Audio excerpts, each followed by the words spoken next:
Is it a good morning? Yes. Good morning. Good morning. Please join me for our opening prayer.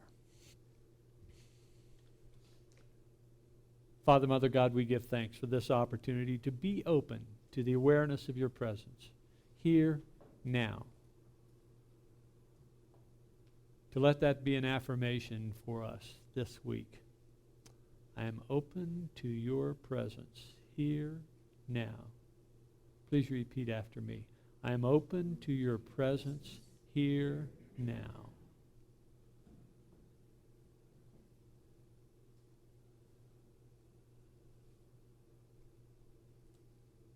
As we allow our hearts to open and allow your love to fill within us, overflowing from us into this moment.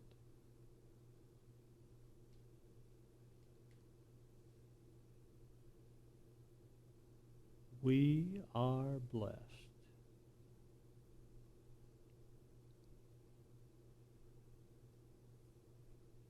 As we experience this blessing of your presence in our hearts, we bring to mind those in our experience who seem to have a need for the awareness of your blessing here, now.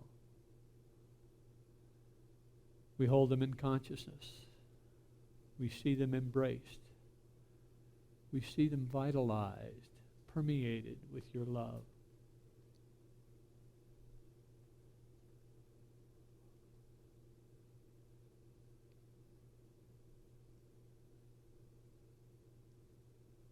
One by one and as a group, we see them lifted. We see them fulfilled. We see them exuding joy in this moment. And for this opportunity to be ministers of your word, we are blessed. And so it is that together we say amen. Baby steps.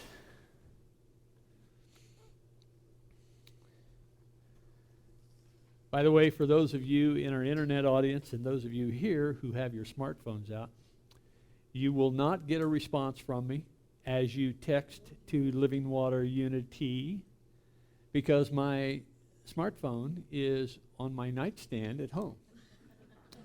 But don't hesitate to do that anyway because I'll use that as a blog this week, and I'll respond in writing on the website. So, we've been talking about the book by Michael Singer, The Surrender Experiment. It was just released here about 2 weeks ago.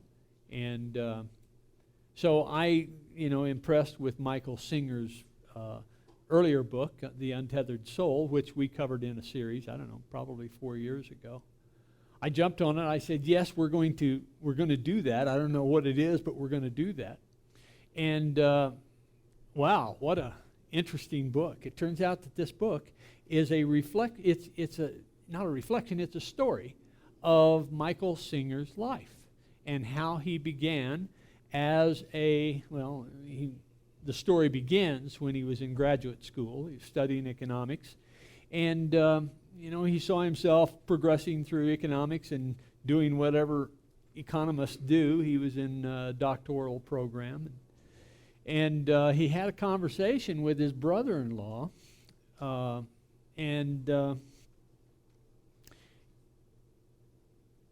he said to his brother-in-law, have you ever noticed the voice inside your head?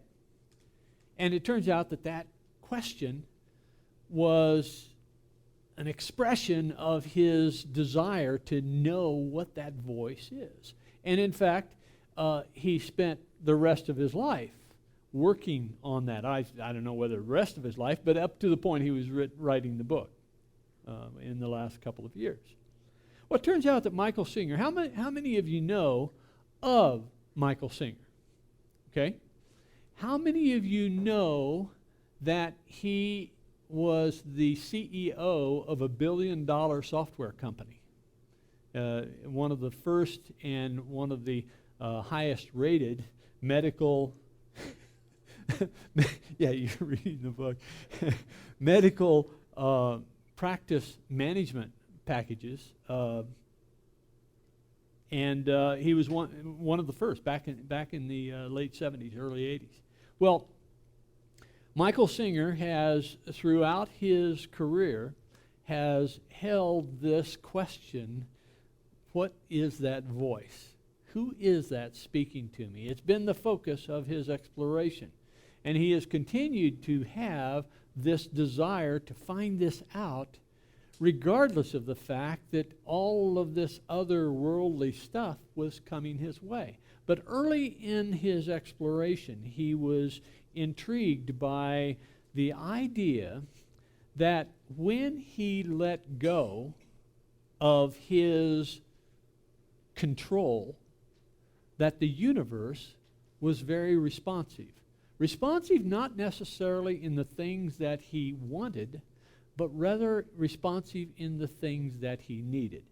And as long as he was willing to release control, what was offered to him by the universe was very, very appropriate to that stage of his life, that stage of his spiritual development, that stage of his career, that stage of his studies.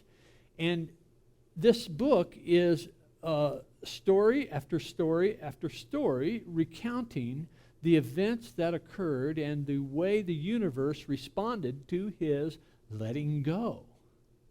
Letting go. Well, this last week, we talked about that voice that is constantly giving us the likes and dislikes. Assessing this, oh, I like that, and assessing this, oh, I don't like that at all. How many of you did some practicing this week with listening to that voice and the things that you heard? What were you judging? What were the things that were coming up for you? I found it really interesting. You know, one of the things that is a burden for the minister is that and not that you really care, but one of the things that is a burden for the minister is that when I suggest that we do something right together, then I'm obligated to do that with you. And well, in my own experience, I found that the likes and dislikes, that assessment of the likes and dislikes, occupied my mental activity. I don't know. I had a hard time assessing it because as I would get in and look and observe, I would be in the mix, right? And the thinking process is, oh, I'm assessing this and I'm doing that, right? And while the observer was back there looking at this, sometimes without judgment, and then I noticed that my ego kicked in, and I said, oh, man, I'm spending all that time thinking about that, or I'm doing this. And so I was noticing that my ego was kicking in again, and that I was assessing whether or not I liked the thoughts or disliked the thoughts that I was holding, right? So there's that kind of confusing mix that occurs as you are observing. And as Singer pointed out, and as I would suggest, and as A Course in Miracles suggests, that the observer is involved without judgment, and that you can see whether or not, you can sense whether or not the observer is actually assessing or your ego is actually assessing by whether or not there were judgments related, okay? So observing without judgment, chances are fairly good that that's the observer. But when you get into assessing and judging what you're assessing, then likely the ego kicking in again. And it's interesting that there is such a, within me, there is such a force to assess and to qualify and to criticize what I'm thinking, that I'd have to say that 90%, 95% of the mental activity is all about the judging, likes and dislikes, liking the things out there and liking the thoughts in here, disliking the things out there, disliking the thoughts in here. So this process of observation was very interesting.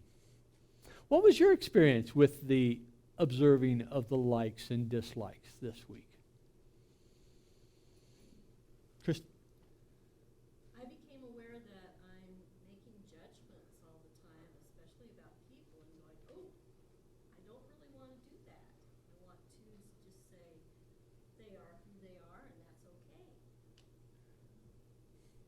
And that observation process is one that can be really startling. Well, I have my plans for my life, the things I think I want to do. And I've found lately the world keeps stepping in and saying, no, you're going to do this other thing. It's taking up all my time to do these things that I don't want to do that. And, this is making me question that path. Maybe I need to let go of the things I think I want to do and follow the things that are coming to me as obligations to find out where it leads me and relax with it. Uh-huh. There's, as we see these things come into our lives, we have the sense that, we're in this room and we're being pushed out and the door's slamming behind us. And one of my classmates, my prayer partner in ministerial school, did a talk in ministerial school talking about the hell in the hallway, where as you are, as the door slams behind you and you are kind of there, that's the hell in the hallway, right? Huh? What now?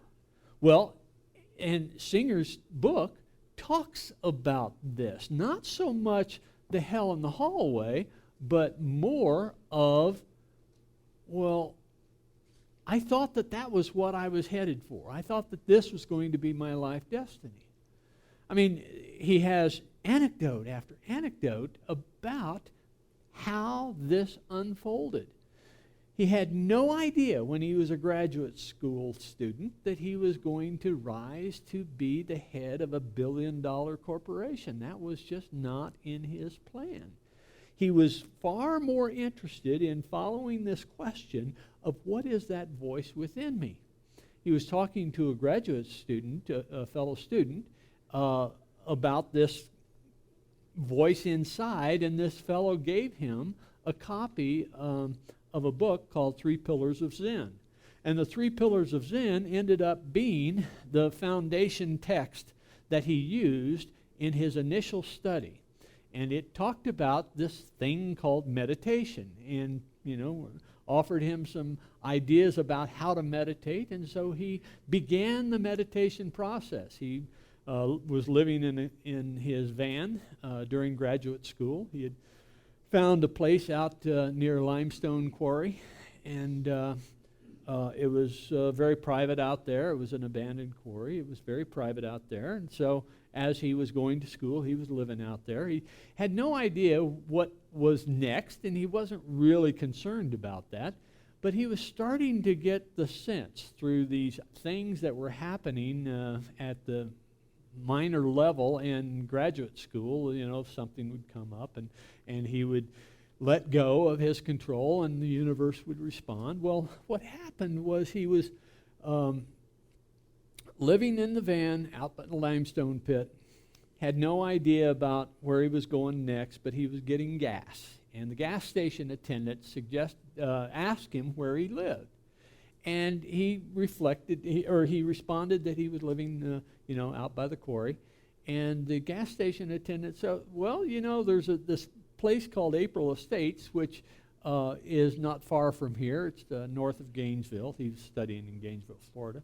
North of here, you might want to go take a look. So he went out there, and he found this idyllic setting, these 5-acre lots that were connected with a couple of dirt roads, and there wasn't anyone out there. In fact, most of the lots were still for sale.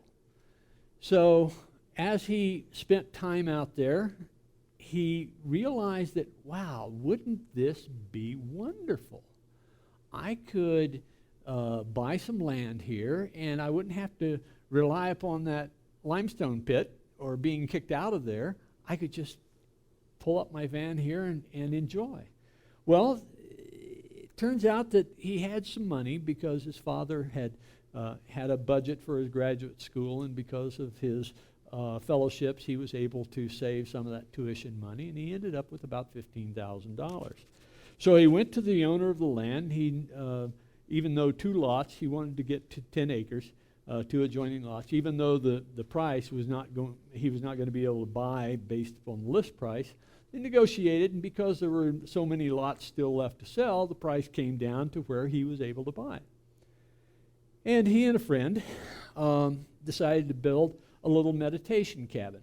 And the friend was willing to jump in and do some things that he may not have done before, but he was handy with a hammer. And so he and Mickey, Michael Singer, he and Mickey built this little meditation cabin that happened to be a pretty nice little home.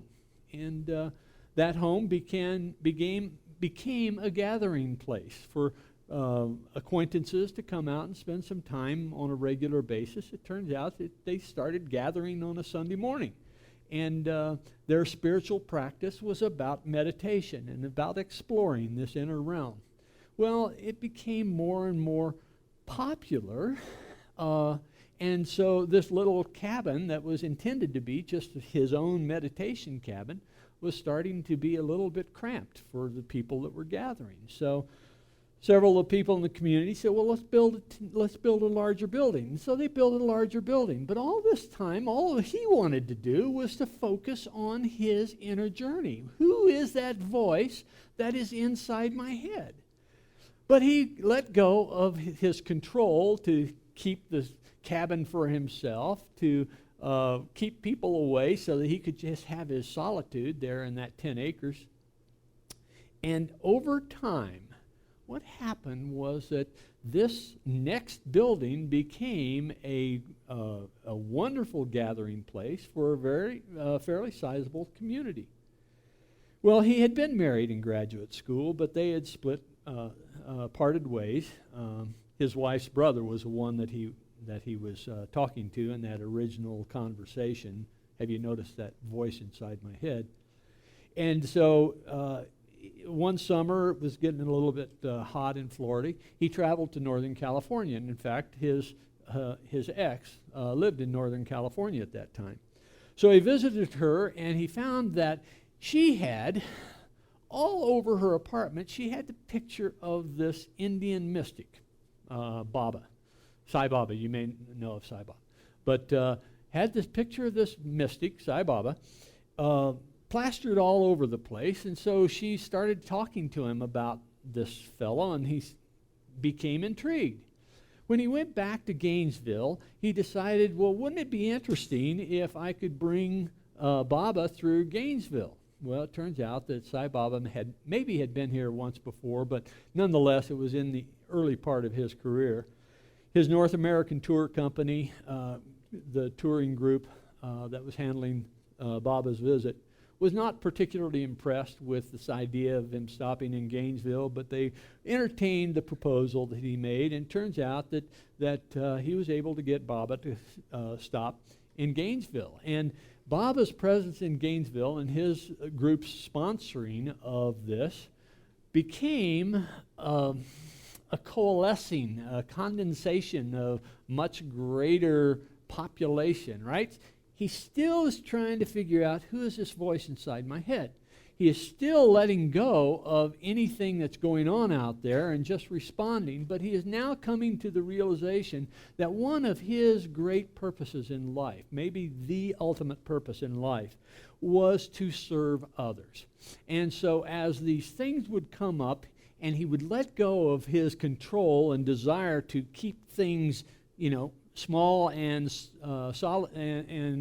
solitary, he found that the universe was setting him up, would set him up with something that would later be an important part of the next step. For instance, when they were building this cabin and then what came to be known as the Temple of the Universe,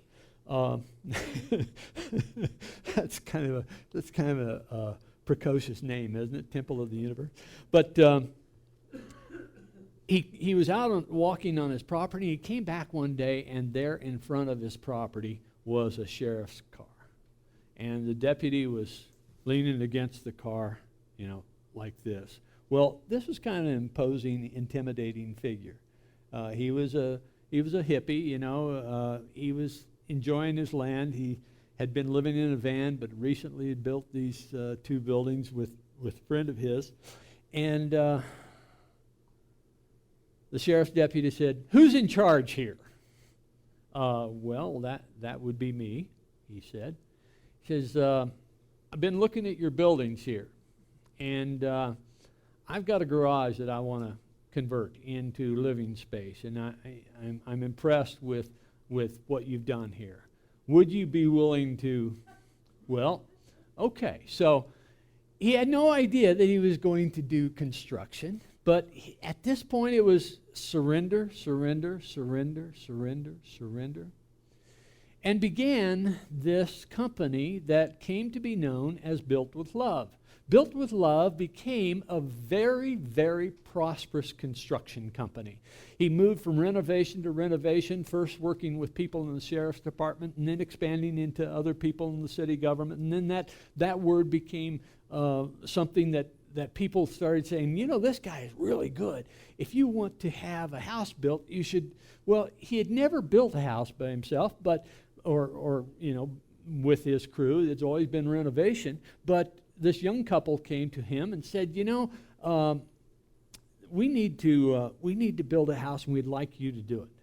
Well, now he was a construction company, right? Now he had to get a construction loan. He'd never gotten that far before. So he went into bank after bank after bank after bank after bank, and they all said, no, no, no, no, no, no, no. You haven't built a house before. You don't have any assets as collateral. There's no reason why we should gamble on you. And he got to the point where he said, well, apparently this is not to be. I'll do one more bank.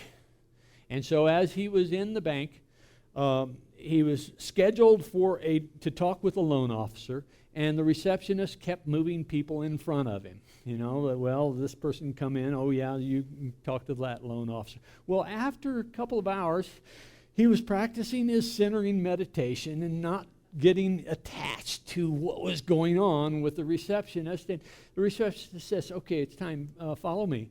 So he wasn't taken to a loan officer, but he was taken to the president of the branch of the bank. And the president of the branch of the bank was impressed with what this guy was doing. And he said, okay, I'm going to take this. I normally don't do this. I normally don't get involved in this, but I'm going to take a chance on you. Don't let me down. And so he built what came to be just a beautiful small house for this couple for $20,000. Remember, this was back in the late 70s. And this bank officer allowed him his first full-scale construction job. Built with Love, now expanded into custom homes. In fact, he even built a custom home for one of the pro golfers that had bought a 5-acre lot just 2 lots down from the Temple of the Universe. And so it goes. I don't know what's next. Here's this opportunity. I surrender to it. It becomes a stepping stone for the next phase, and so on. There are many anecdotes, and I'll finish with this one. In his attempt to manage his construction company, he happened into a Radio Shack. This was in 77 or 78. Radio Shack was one of the first manufacturers of personal computers. How many of you know of the TRS-80?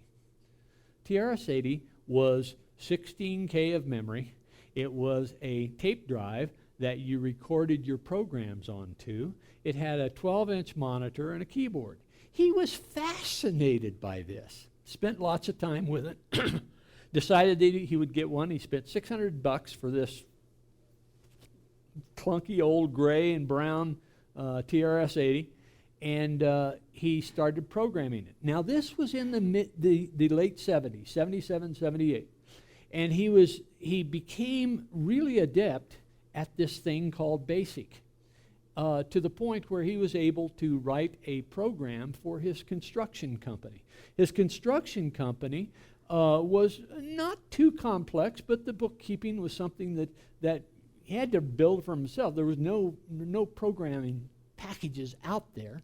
So this personal computer became the foundation of his next business.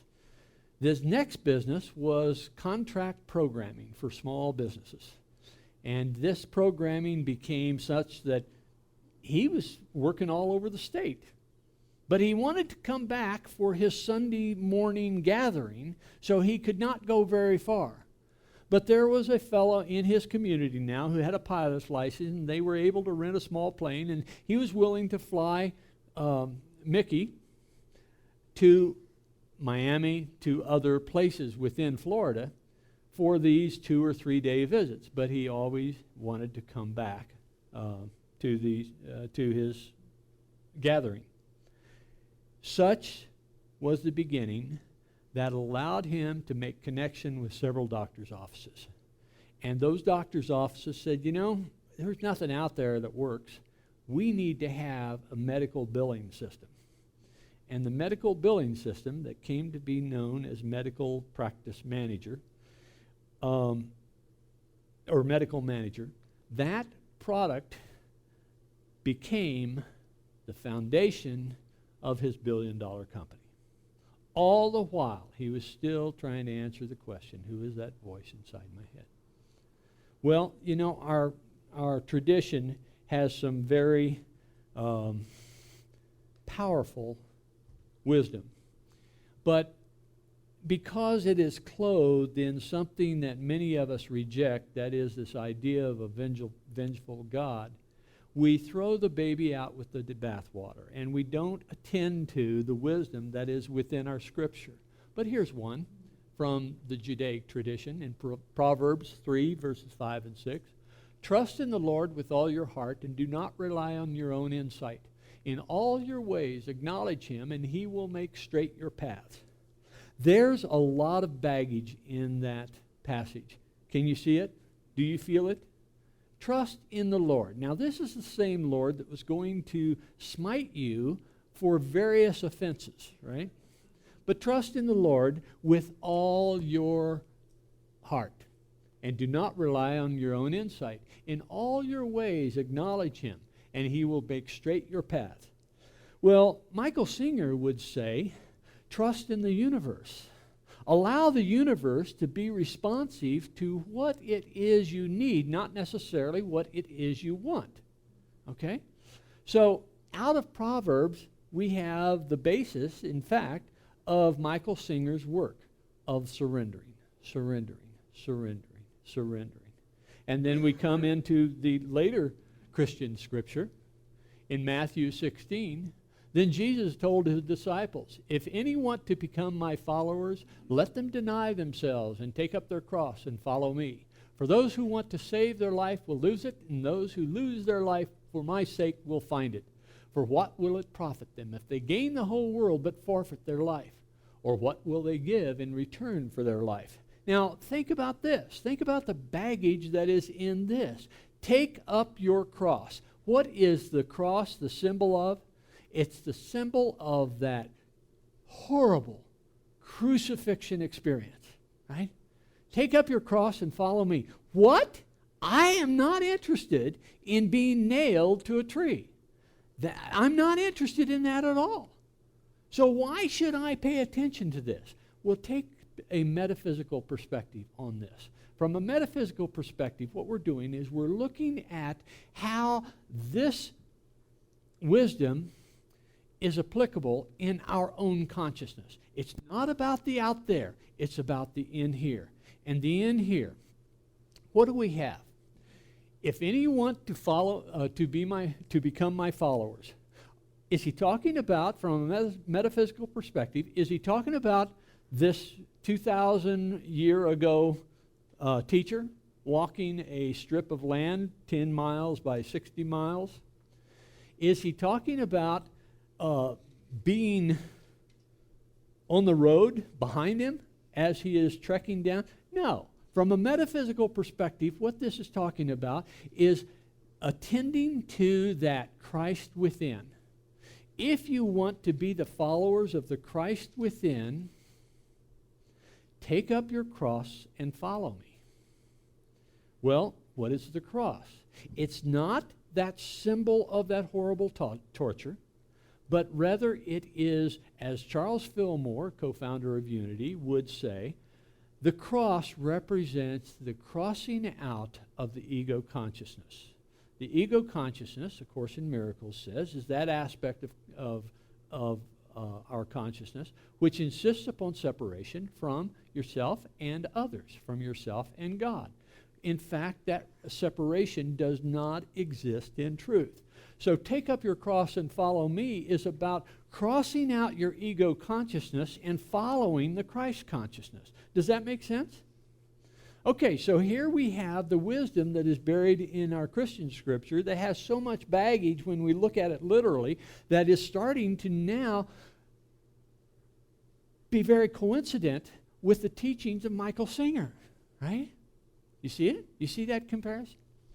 And for those who want to save their life, those who want to control what is going on in their life, those that are insistent upon their way or the highway, they will lose that life. They will find their life absorbed and wasted in the energy of keeping up, in the energy of doing it the way it's intended to be done here, right? I want it to be this way. I want it to be that way. I like this. I don't like that. And those who lose their life for my sake, for the sake of that Christ within, those who give up control to follow that Christ will, in fact, find their life. You may not be a billion-dollar company CEO. You may not have all the riches of the world, but you may, in fact, have exactly what you need to find fulfillment in this life. For what will it profit them if they gain the whole world, if everything goes according to their plan, but they forfeit that opportunity for fulfillment? They forfeit that opportunity to be the expression of spirit that they are meant to be. Or what will they give in return for their life? Indeed, we have the opportunity in every moment to say, I release, I let go.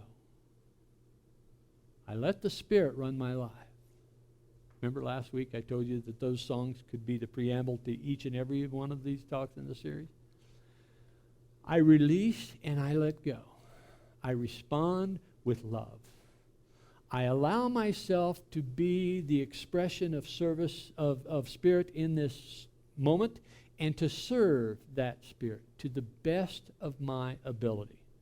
Regardless of where I am on my life's journey, whether I am a young man of 12 or I am a person of 68 or beyond, wherever I am on my life's journey, I can release and I can let go and I can let Spirit run my life. We have that choice. And what is it? Are we going to follow that? Or are we going to insist upon my own agenda? We'll have our meditation. As we come into our meditation, let us come in with I cast all my cares.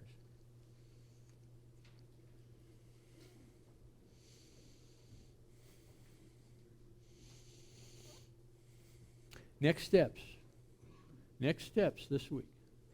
I want you to pay attention to those judgments that you're making. Whether they be related to food, or they be related to how someone else dresses, or whether they be traffic, or whether they be responses of your significant other in your close relationship. Whatever comes up most, notice it, and then commit yourself to just one category of responses. And in that category of responses, whether it be traffic or food or someone else's choice in clothing or whatever, just take one category. And this week, commit yourself to letting go of that one category of judgment.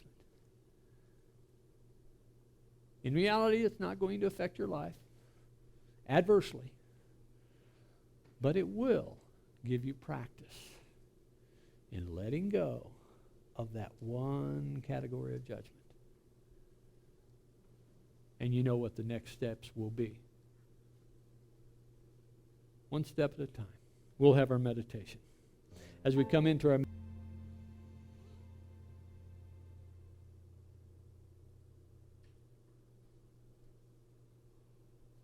in this moment, there is nothing that we need to do. There is nowhere we need to be.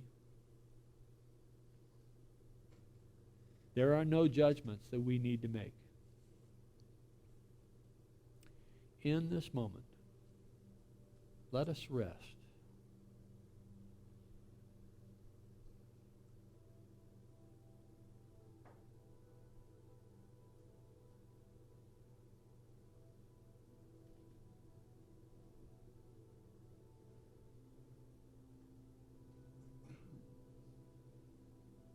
Allow yourself to sense the thoughts that are coming through the mind like a thought train,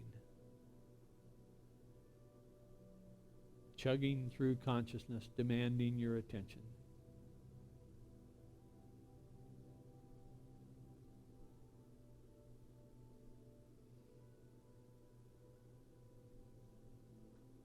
Once again, notice what assessments you are making. What judgments are you making? What are you liking? What are you disliking?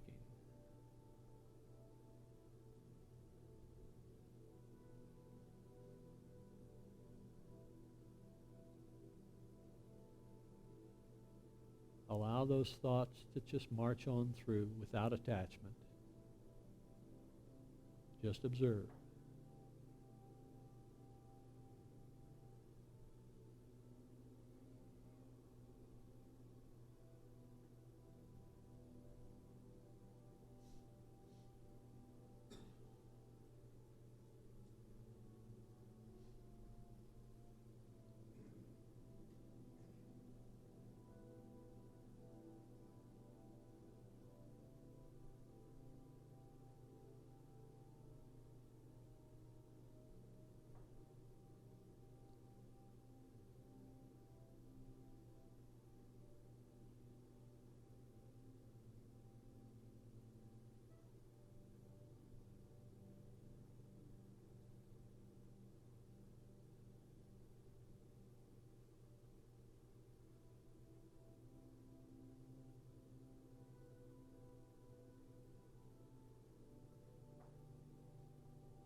Notice how difficult it is to not be attached to a thought. It can take years of practice, but it is a skill we can each acquire with practice. Pay attention. Use your quiet time this week to pay attention and let go.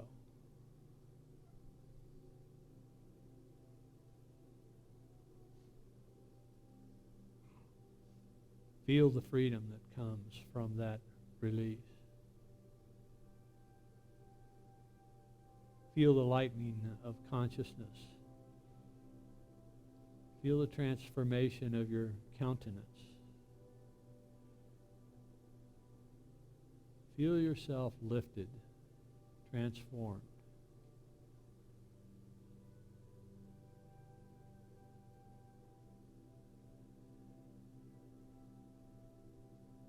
And for this opportunity to experience this lightness of being, we give thanks.